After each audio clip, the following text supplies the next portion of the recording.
Magandang gabi po sa inyong lahat for our international friends. Really good evening from the land of Philippines, the land of mythical creatures. Because it's Halloween, we wanted to make sure that we bring you a very special guest for RootCon TV tonight. Isn't that right, Sir Jay? Yes, of course. Kasi bukas, undas na, di ba?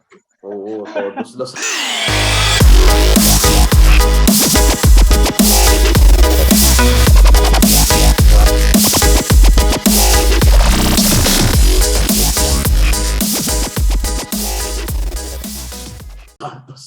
Nalimutan ko din tawag dyan, yung tamang tawag dyan. Undas ba? Hindi ko ma-explain sa boss ko ng isang araw yan.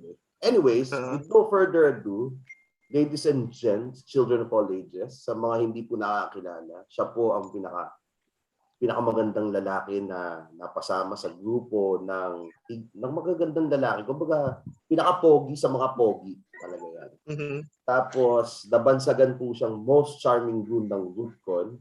Siya din po ang pinakamailap at hindi po nagpaparamdam. Hindi naming makita. Kaya siya po ang guest namin ngayong Todos dos Santos, ngayong undas. Kasi aparisyon tsaka mga multo ngayon na nagpapakita pag undas. Kaya yun po, ginawa namin ang lahat ng mga kaya namin para magpakita siya, ladies and gents. Palakpakan tayo para kay Tikbalang PH or also known as Boss Tiks. Good evening. Di ba sabi nga nila, pandemic now. So, instead na yung puntod na pinupuntahan, sila na ngayon ang dumadalaw. Pero iba ka kasi, Boss Tiks eh. Alam mo yun, nakailang RootCon na tayo na virtual, hindi ka namin makita talaga eh. Mystical kasi. Mystical kasi na tayo. Mystical. Nandun ako na-attend ako nasa panel.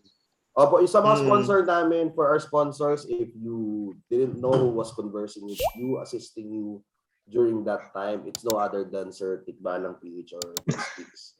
Siya po yung parang call center, chat center po namin yan. Chat support ng Discord. In-emote namin. Hindi na fun. Tagasabi lang kung hindi maganda ang audio tsaka video. Yung unang question namin para sa interview to, no, Boss Tiks. Kasi sabi ng director namin, wala na daw kami pagsigitan ng commercial. Hanggang 13 minutes lang daw kami.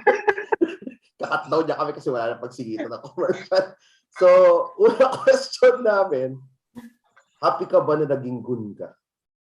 Of course, yes. Of course. Definitely. Siguro hindi ako tatagal sa RootCon kung hindi naman happy. So, it's actually a pleasure to be part of RootCon, and it's actually very fulfilling to be part of the goons ng RootCon. So, it's really beneficial at the same time, but we took it as a different level. Hindi yun yung more on yung friendship, yung doon umiikot. Hindi siya because of the industry, but rather more on the companion to sino yung mga kasama mo. You learn from them, you laugh with them. Tiks naman, pag mahal na araw yung speech mo. Hindi yan pag mahal na araw. Pagkuhan yan, pang-undas. Alam mo yun? Parang... Hindi naman undas. Baka yun? Yung sa March, pa? Teka, puwera bisita? Holy Week. Holy Week. Holy Week yan? Kadadamang palabas at TV. Holy Week yun.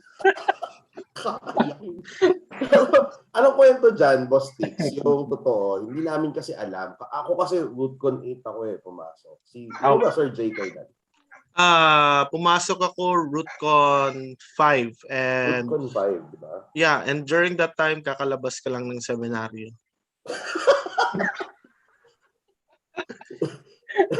Mamaya, pupunta natin. Kaya ka ba lumabas ng seminaryo? Si Boss Tiks, anong kwento behind paano ka naging goon? Kasi kami na-discover ko lang na, sarap pala maging goon kasi nakapag-host ako. Ikaw, anong kwento? Ah, ano nga ba? I mean, Ewan ko, Boss frankly, Tix. Kami nag-i-interview sa'yo eh. Kami nag-interview eh. frankly, hindi ko rin siya ma-remember. But I was part of RootCon. It's not yet RootCon at that time. So that was DEFCON PH. Then we had an issue with the name. We naging Grey Hat. Pinoy Grey Another Hat yun, Boss Tix. Yeah, Pinoy- Pinoy Grey Hat, and then another issue with the name, and then yun na yung birth ng RootCon. So, yeah, it's matagal na. Probably because kami yung naging foundation ng RootCon, if ganun yung magiging take to that, parang it was those people na nag-contribute para ma-develop yung RootCon. So I think yun yung one of the reason why nasama ko as goon, as member of the goon, or yung nag-organize for RootCon. So I think doon nag-start. But well, it's worth siguro mentioning na hindi actually RootCon yung original na group that I was with. If you would remember, Wiska and Dev was and Jolly was one of member nung established namin na Anito group. So it's a separate group. It was a group within government security, if you would remember government security na website. So doon kami nagkita-kita. Tapos when we heard of DEFCON PH, so doon nagsama-sama yung group, and then yun, naging member na, and yun na yung naging dire-diretso ng participation with RootCon. So yun yung what I remember as starting point for as a goon for RootCon. Boss Tix, may question ako since nabanggit mo si Boss Dev, no? Para po sa mga audience natin, siya po yung guest namin sa unang episode namin. Kung hindi nyo pa napapanood, silipin nyo po para makita nyo kung sino ang DevNal ng Pinas. So, may question kasi na umiikot sa natin, sa grupo natin lagi. Taon-taon na lang yan, nag-aaway-away kami kung sino yung sagot. Sino ba talaga mas pogi sa inyo ni Boss Dev? Definitely si Dev. Oh, plastic na sagot mo, Boss Tix. Ganun ka lang eh. Dapat na dito siya, oh. Hindi, tapos na eh. Tapos na time niya nung last eh. In fact, nasali pa nga si Jason nung interview niya eh. Parang padawan niya kasi yun. Dito, anyway, Boss Tix, huwag ka magselos, no? Yung token mo, nasa mail na. Pero Philippine Postal namin pinadala, kaya matagal. Anyways, pero inuna namin. In relation to that, Boss Tix, governmentsecurity.org ba to? Yung forum site dati? Yes. Okay, alright. Ano yan? Kasabayan ba niyan yung IRC days dati? Not necessarily. Siyempre, mas nauna yung IRC. Pero government security was a known forum site way back then. Siguro mga 2000 yun, Boss Tix, di ba? Early 2000. Not so long ago. Well, for kids nowadays, long ago. Pero for us, not so long ago. Pretty sure na kids today's na hacker, siguro yung alam nila, it will be hackforums.net, evilzone.org, yun. Yun yung mga usually dati. Tapos yung theoutlaws.com. Actually, The Outlaws was Middle Eastern na usually na mga forum sites dati. Anyways. Ano yung mga routine mo dyan, Boss Tix? Siyempre, bilang isang InfoSec professional, meron tayong pina-follow na routines. Kanya-kanya tayong routine. Ikaw ba may routine kang sarili? Skincare regimen. Ganun. Skincare regimen? Ano? She butter sa kamay bago mag-type.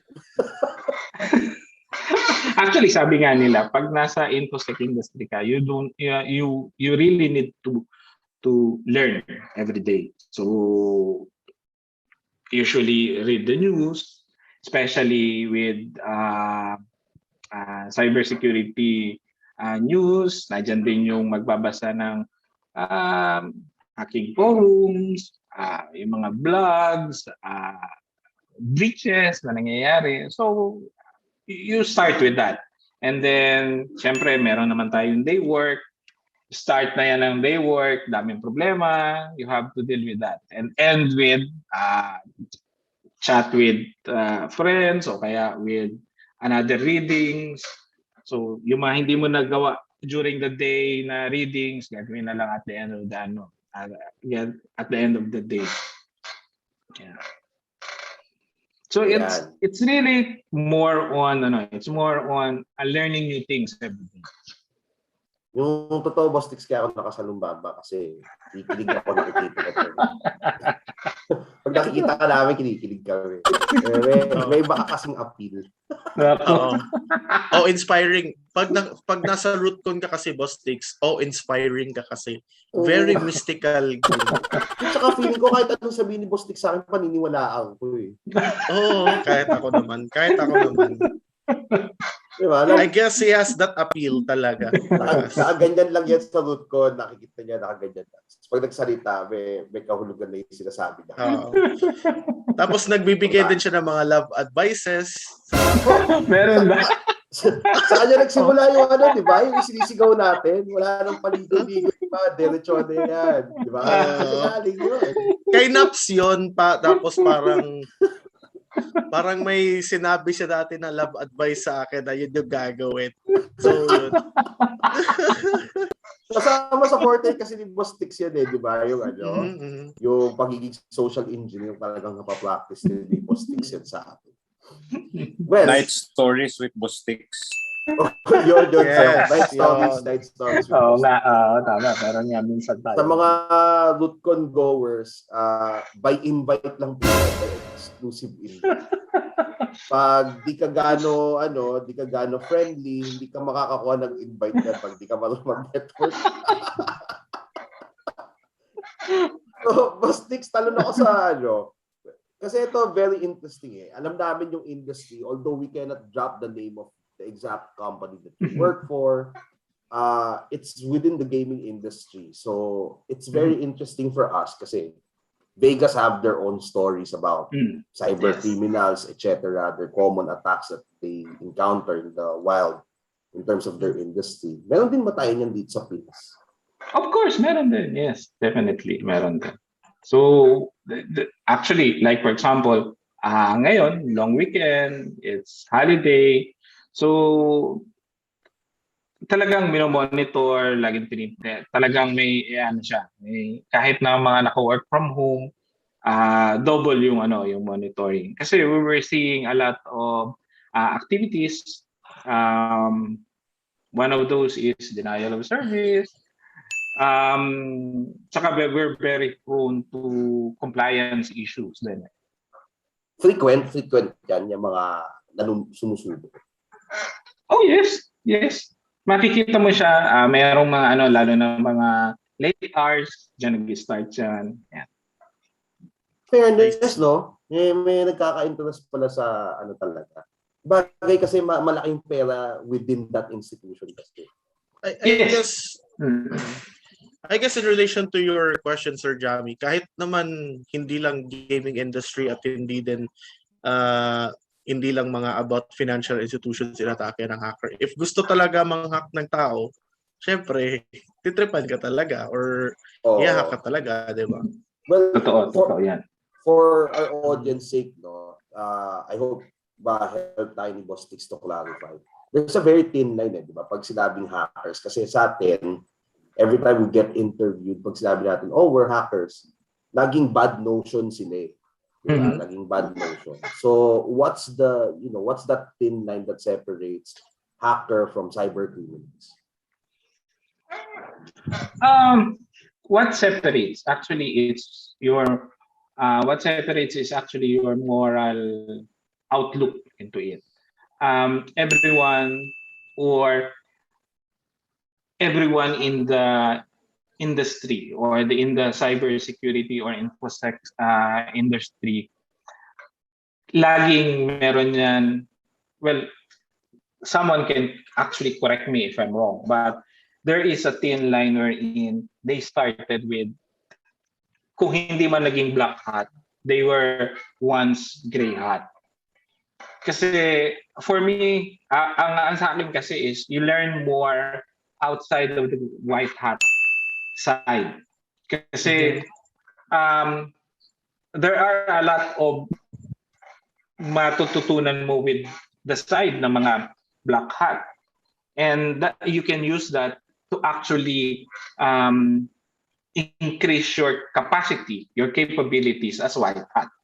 So there are times there nandun yung curiosity that as a infosec or a cybersecurity professional, can you really do this? Or have you tried doing this? Kasi defending a network is not the same as crackers. But there is this inner, what do you call this? Inner thing with you that kaya ko ba? Or parang hindi ka into cybersecurity talaga if hindi mo siya nagawa. Probably in a laboratory environment, you tried it, but it's a different urge kapag wala sa laboratory. Kasi sa laboratory, usually, alam mong magagawa mo yan. You know, kasi it is set up that way, na makita mo siya, ma-exploit mo siya.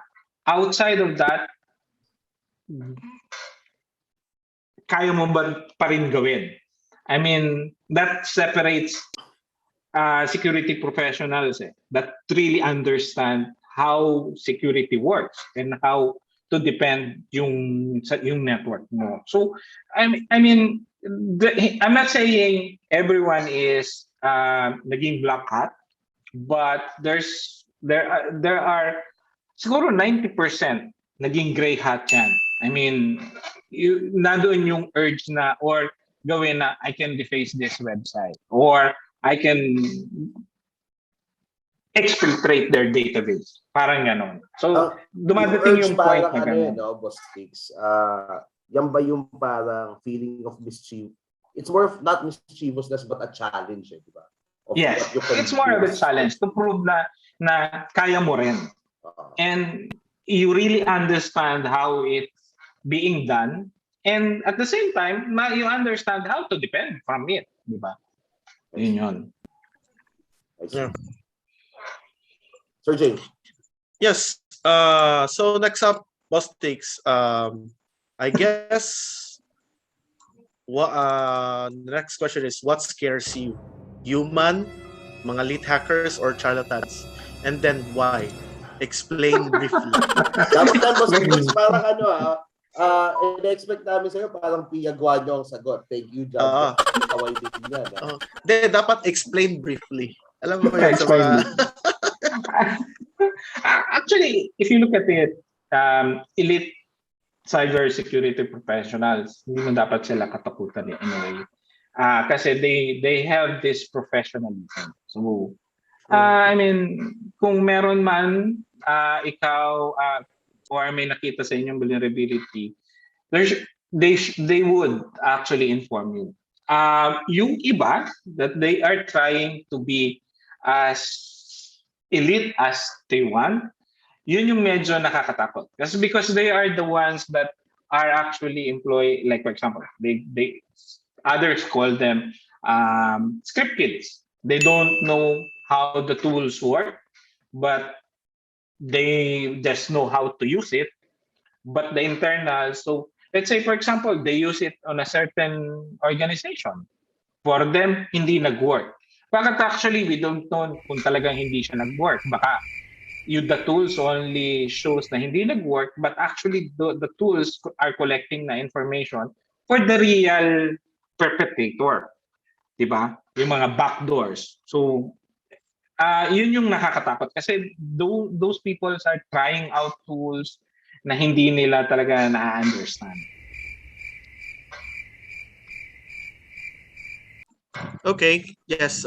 Thanks for that, Boss Tix. And the next question is, what are your favorite tools and hacks? So ano yung mga paborito mong tools at mga ginagawa mo na known hacks? I mean, it doesn't need to be very criminal hacks, but You I can mean, reserve some for yourself, Bostix. Pwede mo na, yes.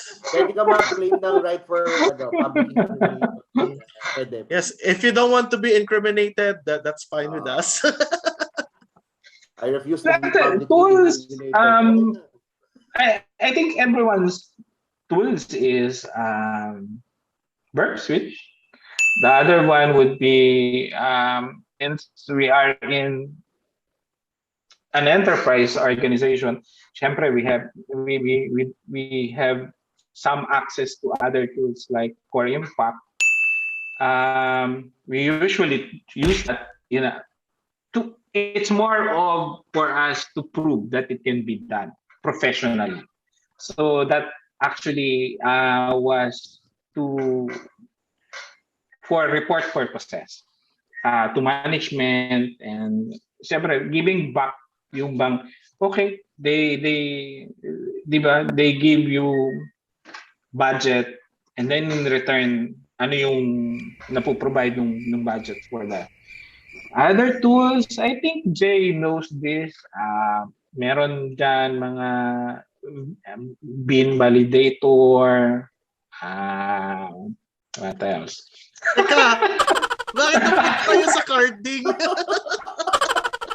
Hindi, sabi mo favorite tool. Actually, Okay, sige. ano yun? Those are the tools na usually dati. One of very prominent before that I use the tool is yung Tor. Wala pang mga VPN, wala pang mga NordVPN, wala pang Surfshark, but Tor was one of those tool na ginagamit. We really, to the point wherein you really do modification with that. Along with bin validator, etc. Ayun. Okay. Teka. In relation to that, okay, I've known Bostix when I was not yet in RootCon sa IRC dati because I used to hang out in IRC sa Dalnet. And to tell you the truth, Bostix is actually a legend in IRC back in the days. Okay. I heard. And then, yeah, I mean, one of the this is not it doesn't mean a criminal si Bostix, but he was given a shout out before na defacement page. I mean, let's pero it doesn't mean na siya yung nag-deface. Okay, I've seen that one before. I've seen that archive in Wala Zone na, H. na-remove na yun. But nasa Zone H pa rin yun. Nakikita ko pa yun. I mean, my dedication lang. Pero it doesn't mean na si Bostix yung gumawa. Which is, he has nothing on it. Kasi pwede naman na nagbigay lang ng shouts, parang dedication to yung nag-deface. So, yeah, it has nothing to do. Friends, mga kaibigan online. Kaibigan online.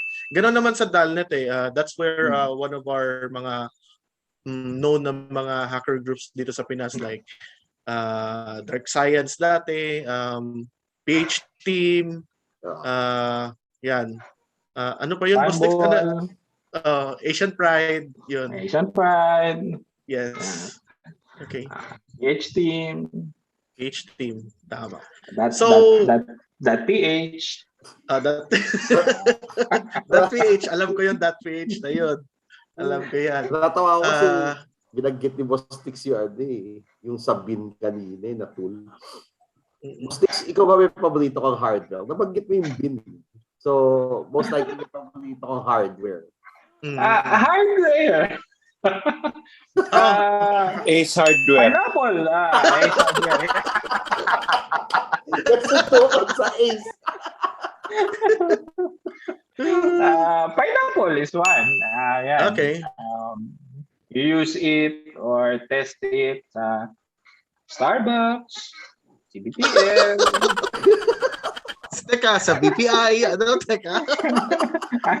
Ano na? BPI ba? Teka, narinig ko. Hindi. Starbucks, CBTL, sabi ko. Akala namin BPI.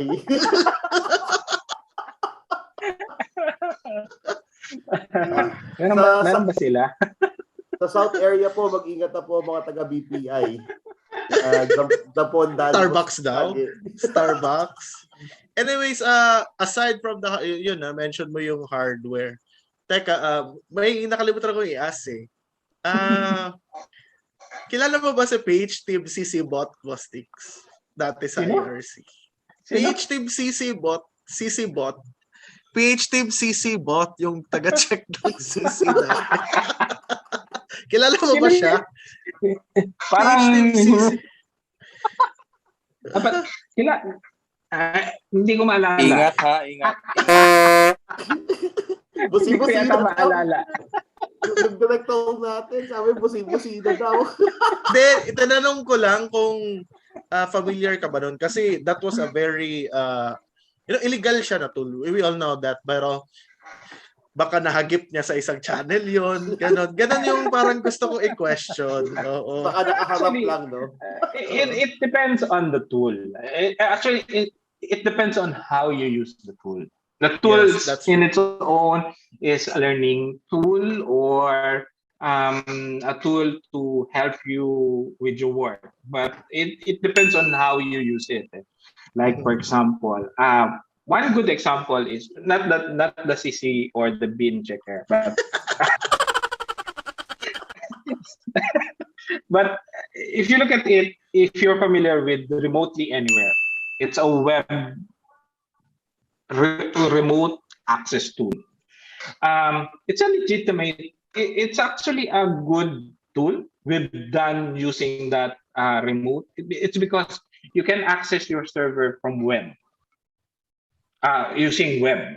I mean, you access the web interface of the web server and then you can do remote RDP. You don't need the client, you just need the browser. And it's a good tool. The thing is, it's so good and it's so light before, and it's a legitimate tool. It was used for other purposes. So instead of putting backdoors, what they've done is they use that as backdoors. So no one is looking into it. It's because it's a legitimate application. It's a legitimate tool for administrators. So no one cares about it until such time that majority of the servers are having Remotely Anywhere. So why? We're not using Remotely Anywhere. And then the free version can actually be used for that purposes. So it depends on how you use the tool. Adminer. Well, we've seen one wherein it's a Bitcoin tool. Siguro depende sa innovation, no? Kung paano mo gagamitin yung tool for innovation. Yeah. Anyway, masyado tayo sa... Boss Tix, parang napansin ko, no? Sa lahat ng interview mo sa amin, pagkakwentuhan ka namin, hindi ka naman ganyan kaseryoso. So, parang serious mo kasi today. Hindi, yung question kasi ng mga kuwanis, kailangan kasi sagutin talaga ng... Kaya siguro. Yeah. Pero in fairness, para tayong siniskwela episode, no? Ako myself, I admit naman, I don't claim that I am full-fledged hacker, ganyan. Every time I introduce myself, when they ask me pag nag-host ako ng RootCon, I introduce myself kung ano lang talaga yung ginagawa ko. What do I specialize in? That's how I introduce myself. So this actually kaya nagsimula yung RootCon TV, no? Para sa ganitong conversation kasi na everybody could learn from it, hindi lang siya puro favorite word namin ni Jay, hindi siya puro kahalangan at saka kahangalan, di ba? ito kasi yung ito kasi yung parang magandang buhay, parang gano'n, mga parang hackers. gano'n. Kumusta kayo mga mamshis at beshies, gano'n. Dahil nabanggit mo yan, Jay, syempre dapat may mga question tayo na medyo relevant din sa mga mamshis at mga beshies, di ba? Boss Tix, ano ngayon? Dahil Tikbalang episode at saka Todos ni Santos Undas, no? Puro mga nakakatakot. Ano ba daw ang mas nakakatakot? Mga hacker o mga nagsiselos na asawa?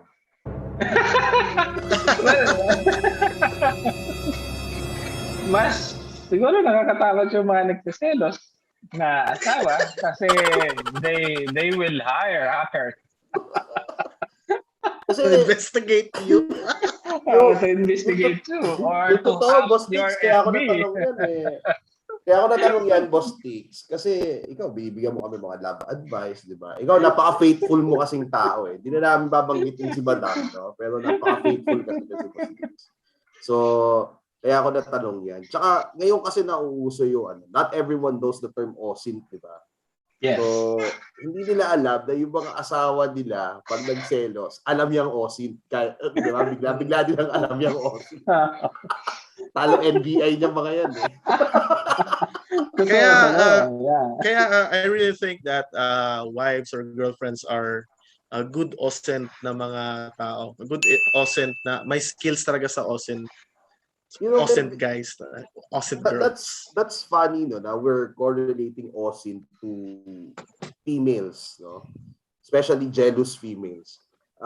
May nabasa ako research ng isang araw from UCLA regarding yung jealousy, kung ano ba yung mas mataas na spectrum ng jealousy between men and female. So women will do all their efforts to find out what they're jealous about. Men would just leave it behind as an idea. Parang they dismiss the idea. So kaya yung mga nagselos na asawa, pag nagkaroon ng hormonal imbalance yan, nagiging talaga, OSINT queens yung mga yan eh. Pag nagselos. Na-OSINT ka na ba, Boss Tix, before? Hindi naman. Hindi naman, I think. Yan nakala mo.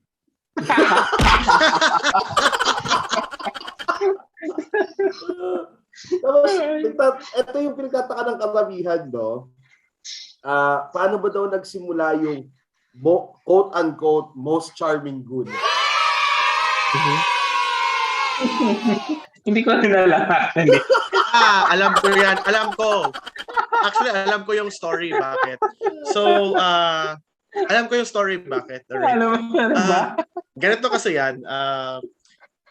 Ilang rootcon ka nagbigay ng Hacking 101 na sessions? 2? Yeah, I think 2, yeah. Dalawang beses ka, okay.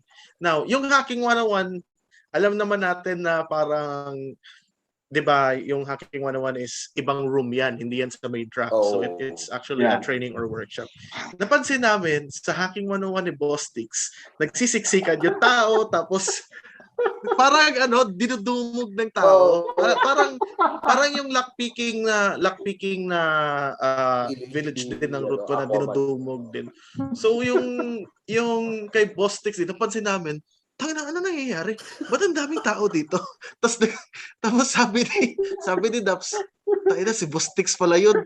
Ang charming talaga ni Boss Tix. Ganun kaya yun. Naging most charming good Yun pala yun. Ako wala idea talaga. Yun yung origin story nun. Bakit ka naging most charming good? Pero ano sikreto mo, Boss Tix? No? Anong sikreto mo? Kasi kahit ako nung nakita ko yan, sa ano yan, di ba, Sir Jay? Sa Taal Vista yan nangyari, nung punong-punong yung room niya. Tisoy kasi siya. Tisoy si Boss Tix. Tisoy. Kaya yan. Ano naman mga ngiti ni Boss Tix, no? Dimples pa lang magkabilang side, panalo na eh, di ba? Tisoy, tapos alam mo yun, very enigmatic and charismatic the person while giving a talk about hacking. Oo, iba. Ano yan, yung anchoring technique ni Boss Tix, iba eh, no? Yan yung parang nanood ng live na game show ng mga television channels pag nagpe-present si Boss Tix. Hindi interactive. Parang yung Who Wants to Be a Millionaire ni Christopher De Leon dati. Kasama yun ba yun, Boss Tix, si Christopher De Leon? Parang hindi ko yata naaalala yun, Ba't naalala ko yun? Parang early 2000 yun, Siyempre, bago natin ito putulin, no? Boss Tix, kung sabihin natin sa mga kagaya ko na nag-aaral, gusto matuto, pagdating sa information security, cyber security, ganyan, ano yung ma-advise mo sa kanila? Anong route? Paano mo siya gagawin? Tsaka kung kanino ba matututo ng tama? Well, one is join RootCon. The likes of RootCon. There are so many groups. Hindi po that namin actually- binabayaran si Boss Tix para sabihin yan. No. Hindi. But joining RootCon will actually give you the understanding about InfoSec, especially if you're coming from doon sa umpisa pa lang. You will learn a lot from the yung mga talks, yung mga trainings, merong training. So you can start with that. Well, frankly speaking, some of the talks are too technical. So it's not really geared toward beginners. But joining forum, I'm not sure kung ngayon is nandyan pa rin yung DALNet or the IRC. Kasi yan yung naging tool sa amin din noon before na to learn something, to learn new things, yan, through IRC sa DALNet. So I'm not sure kung nandyan pa rin siya. But Matanda ka na, Discord na ngayon. Ayun, Discord. So the likes of that, Discord, you can join groups of Discord, attend seminars, webinars, reading materials, blogs. It depends on saan ano talaga yung gusto mo eh. Kasi merong iba, they want to be, like for example, Jay, they want to really hack websites. So do it professionally. Learn, you have to read materials, you have to be friends with other groups para at least sharing ba na I don't. Minsan ka lang namin samantalahin, no? Kasi lagi kaming mabait sa iyo kasi iba talaga yung bigay mo sa amin sa iyo. Kaya yung bigay mo sa amin. So sasamantalahin namin, Boss Tix, kasi yung huling video namin nakaka 1K views pa lang. So eto, alam namin papalo sa takilya to. Maraming nanonood dito. Tapos kami naman kasi hindi kami nakikiusap sa audience namin na mag-like at subscribe. Pero baka pwede naman, Boss Tix, yung celebrity status mo sa RootCon, medyo gamitin namin ng content for today. Pwede mo ba try na invite sila na i-like at saka i-subscribe yung RootCon TV? Okay, sure, why not, di ba? I encourage everyone to actually subscribe to RootCon TV. Not only subscribe, but also like, and then hit yung notification button para every time na merong bagong content, you will get notified, di ba? The soonest na it was uploaded. And definitely you will learn. Probably not the episode 1 and 2, but probably the succeeding episode will be very meaningful and learning videos coming from RootCon. So anyway, thank you everyone. Maraming salamat po sa pagsubaybay ng RootCon TV. See you again sa susunod naming content. We're trying our best to do this on, as frequent as we can, and we promise to deliver much better contents in the future. Bye-bye, everyone. Bye-bye, Boss Tix. Thank you for having me. Thank you, Boss.